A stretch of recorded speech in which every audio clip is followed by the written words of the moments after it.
Street.it. Siamo qui al Teatro Nadur di Cicciano per la terza edizione dell'Amore Conta, una serata in memoria di Vincenzo Napoletano che unisce lo spettacolo alla solidarietà. Parte dell'incasso sarà infatti devoluto all'AIRC. Qui con me l'attore di Gomorra, Antonio Ciccone. Quanto è importante essere presente per l'ennesima volta a questo evento?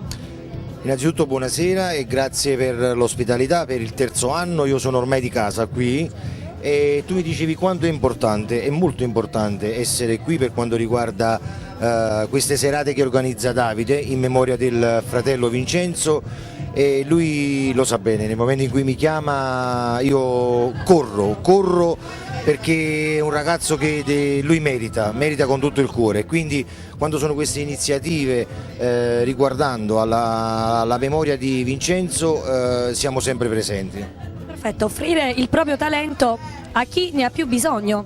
Non può essere che una cosa molto molto soddisfacente tutto il ricavato di questa sera che può andare per questa ricerca, perché oggi siamo in cerca di essere all'avanguardia per quanto riguarda queste malattie principalmente genetiche, e quindi che ben venga tutto questo. Benissimo, facciamo un saluto a tutti i lettori di Street News.